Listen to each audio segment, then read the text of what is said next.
ಅವ್ರು ನಿಂತ್ಕೊಂಡ್ರೆ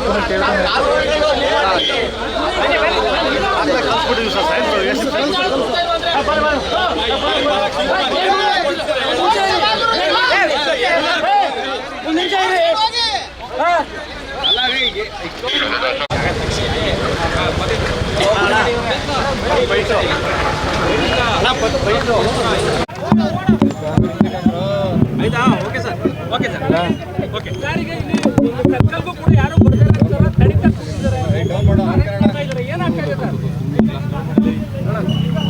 ಬಾನು ಮುಷ್ತಾಕ್ ಅವರನ್ನು ಸಾಂಪ್ರದಾಯಿಕ ಧಾರ್ಮಿಕ ಆಚರಣೆಯಾಗಿರುವಂಥ ದಸರಾದ ಉದ್ಘಾಟನೆಗೆ ಮಾನ್ಯ ಮುಖ್ಯಮಂತ್ರಿ ಸಿದ್ದರಾಮಯ್ಯ ಸಾಹೇಬರು ಕರೆದ ಮರುಕ್ಷಣವೇ ನಾವು ಅದಕ್ಕೆ ತಕರಾರನ್ನು ಎತ್ತಿದ್ದೀವಿ.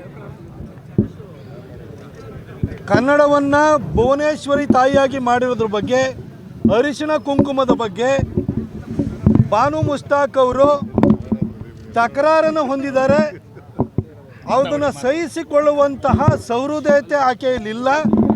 ಆಕೆ ಮಸೀದಿ ಒಳಗಿನ ಮುಲ್ಲಾ ಥರದಲ್ಲಿ 2023ರಲ್ಲಿ ಜನಸಾಹಿತ್ಯ ಸಮ್ಮೇಳನದಲ್ಲಿ ಮಾತನಾಡಿದರೆ, ಹಾಗಾಗಿ ನಿಮ್ಮ ನಿರ್ಧಾರವನ್ನು ಮರುಚಿಂತನೆಯನ್ನು ಮಾಡಿ ಅಂತ ಕೇಳ್ಕೊಂಡಿದ್ದು. ಆದರೆ ಸಿದ್ದರಾಮಯ್ಯನವರು ಒಂದು ದಿನವೂ ಕೂಡ ಸಮರ್ಥನೆ ರೂಪದಲ್ಲಿ ಸರಿಯಾದ ಉತ್ತರನ ಕೊಡಲಿಲ್ಲ. ನಿಸಾರ್ ಅಹಮದ್ ಅವರು ಬಂದಿರಲಿಲ್ವಾ ಅಂತಾರೆ. ನಿಸಾರ್ ಅಹಮದ್ ಅವರು ಅವರ ಸಾಹಿತ್ಯದ ಕನಿಷ್ಠ ಜ್ಞಾನ ಆದರೂ ಸಿದ್ದರಾಮಯ್ಯನವರಿಗಿದ್ದರೆ ಅವ್ರಿಗೆ ಮಾತನಾಡ್ತಿರಲಿಲ್ಲ. ನಿತ್ಯೋತ್ಸವ ಬರೆದಂತಹ ಬೆಣ್ಣಕದ್ದ ಕೃಷ್ಣ ಅಂತೇಳಿ ಕೃಷ್ಣನ ಬಗ್ಗೆ ಪ್ರೀತಿಯಿಂದ ಬರೆದಂತಹ ನಿಸಾರ್ ಅಹಮದ್ ಅವರಿಗೂ ಈ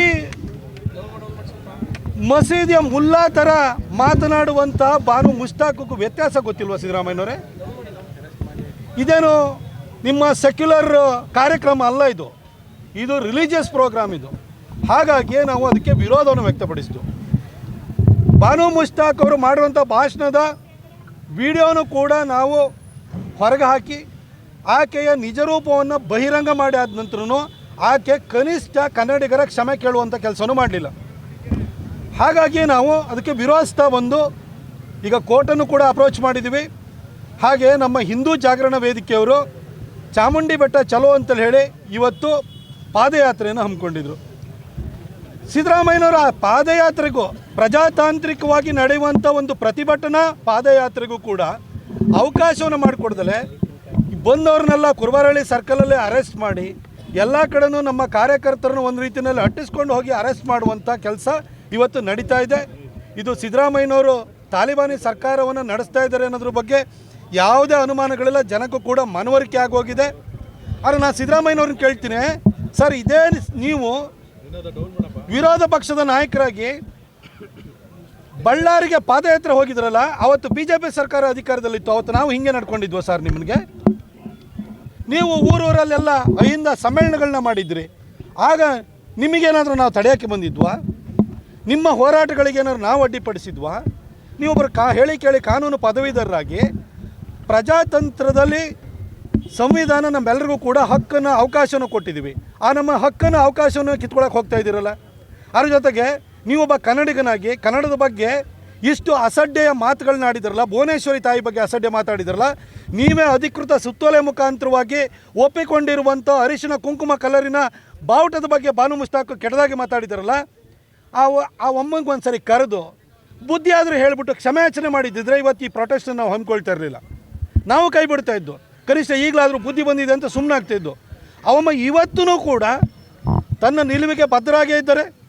ಅಲ್ಲೆಲ್ಲ ಕಡೆ ಹೋಗ್ಬಿಟ್ಟು ಹಣೆಗೆ ಕುಂಕುಮ ಇಡೋದು, ಮಡಿಲಿಗೆ ಬಾಗಿನ ಕೊಡುವಂಥದ್ದು, ಈ ನಾಟಕಗಳನ್ನ ಮಾಡ್ತಾಯಿದ್ದಾರೆ. ಆದರೆ ಒಂದು ದಿನಕ್ಕಾದರೂ ಕನ್ನಡಿಗರಿಗೆ ಅವಮಾನ ಆಗಿದೆ, ಭುವನೇಶ್ವರಿ ತಾಯಿಗೆ ಅವಮಾನ ಆಗಿದೆ ನನ್ನ ಮಾತಿನಿಂದ, ಹಾಗೆ ಕನ್ನಡಿಗರಿಗೆ ನೋವಾಗಿದೆ ಅಂತೇಳಿ ಹೇಳಿ ಒಂದು ಕ್ಷಣಕ್ಕಾದರೂ ಅವರು ಒಂದು ಕ್ಷಮೆಯಾಚನೆಯನ್ನು ಮಾಡಿದ್ರೆ, ಇಷ್ಟಾಗಿ ಅವರು ನೀವು ರಕ್ಷಣೆಯನ್ನು ಮಾಡ್ತಾಯಿದ್ದೀರಿ. ನೆನ್ನೆ ಮತ್ತು ಮೊನ್ನೆ ಮದ್ದೂರಿನಲ್ಲಿ ಏನು ಘಟನೆ ನಡೀತು? ಈದ್ ದಿನ ನೀವು ಮುಸಲ್ಮಾನರು ಶಾಂತಿ ಪ್ರಿಯರು ಅಂತಂದ್ರಿ. ಆ ಶಾಂತಿ ಪ್ರಿಯರು ಮಸೀದಿಯಿಂದ ಕಲ್ಲು ಹೊಡೆದಿದ್ದಾರೆ, ಮಸೀದಿ ಲೈಟ್ ಆಫ್ ಮಾಡಿ ಕಲ್ಲು ಹೊಡೆದಿದ್ದಾರೆ. ಏನು ನೀವು ಯಾರನ್ನ ಎನ್ಕರೇಜ್ ಮಾಡ್ತಾಯಿದ್ದೀರಿ ಸರ್?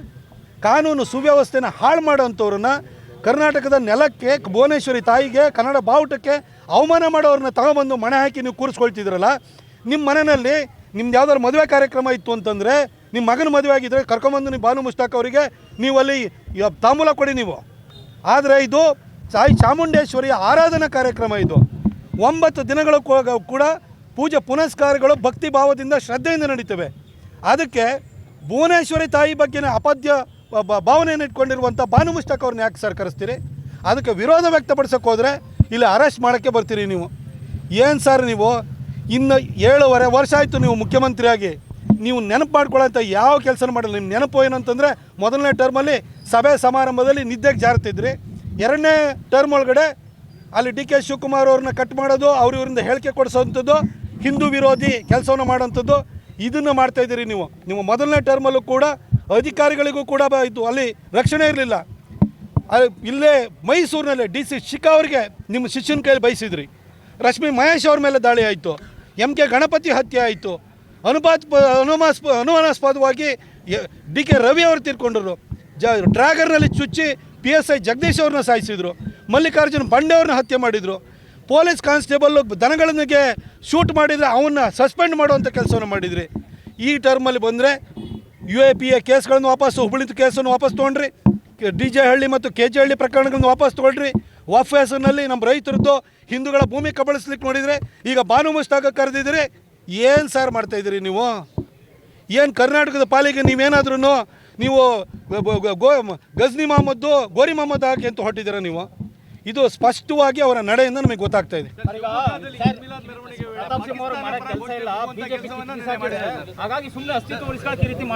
ಅವನು ಯಾರೊಬ್ಬ ರಿಪೋರ್ಟರ್ ಇದಾನೆ ಸತೀಶ್ ಅಂತ, ಅವನ ಮಾತಿ 3 ಕಾಸಿನ ಬೆಲೆ ಕೊಡಲ್ಲ. ಅವನ ಪ್ರಶ್ನೆಯನ್ನು ನಾನು ತಗೊಳ್ಳಲ್ಲ. ಹೇಳೋ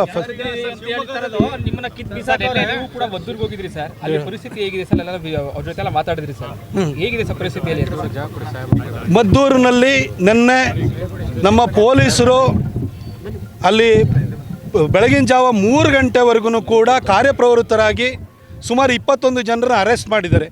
ನಾವು ಅವರಿಗೆ ಸ್ಪೆಸಿಫಿಕ್ಕಾಗಿ ಹೇಳಿದ್ದೀವಿ, ಮಸೀದಿಯ ಕಮಿಟಿ ಇರುತ್ತೆ, ಅಲ್ಲಿ ಮುಲ್ಲಾ ಇರ್ತಾನೆ, ಒಳಗಡೆ ಕಲ್ಲನ್ನು ಹೆಂಗೆ ತೊಗೊಂಡೋದ್ರು, ಲಾಂಗನ್ನು ಹೆಂಗೆ ತೊಗೊಂಡೋದ್ರು, ಆ ಮುಲ್ಲಾನ ಮೇಲೆ ಕೇಸ್ ಹಾಕಬೇಕು, ಅವನ್ನ ಅರೆಸ್ಟ್ ಮಾಡಬೇಕು, ಸಮಿತಿಯವ್ರನ್ನ ಇದಕ್ಕೆ ಹೊಣೆಗಾರರಾಗಿ ಮಾಡಬೇಕು, ಎಲ್ಲರನ್ನೂ ಬಂಧಿಸಬೇಕು ಅಂತ ನಾವು ಕೇಳ್ಕೊಂಡಿದ್ದೀವಿ. 21 ಜನ ಬಂಧಿಸಿದ್ದಾರೆ. ಆನಂತರ ಅವರು 2 FIR ಮಾಡಿದ್ದಾರೆ. ಅಲ್ಲಿ ಹೆಸರುಗಳನ್ನು ದಾಖಲು ಮಾಡಿಲ್ಲ. ಹಾಗಾಗಿ ಯಾರ್ಯಾರು ಇದನ್ನು ಇದ್ದಾರೆ ಅವ್ರನ್ನೆಲ್ಲ CCTV ಫುಟೇಜ್ನಲ್ಲಿ ನಾವು ನೋಡಿಬಿಟ್ಟು ತೊಗೊಂಬಂದು ನಾವು ಕೇಸನ್ನು ದಾಖಲು ಮಾಡ್ತೀವಿ ಅಂತ ಹೇಳಿ ನಮಗೆ ಭರವಸೆ ಕೊಟ್ಟಿದ್ದಾರೆ. ನಾಳೆ ಸಾಮೂಹಿಕ ಗಣೇಶ ವಿಸರ್ಜನೆ ಇದೆ. ಅಲ್ಲಿ ನಮ್ಮ ವಿರೋಧ ಪಕ್ಷದ ನಾಯಕರಾಗಿರುವಂಥ ಅಶೋಕ್ ಅಣ್ಣವ್ರು ಬರ್ತಾ ಇದ್ದಾರೆ.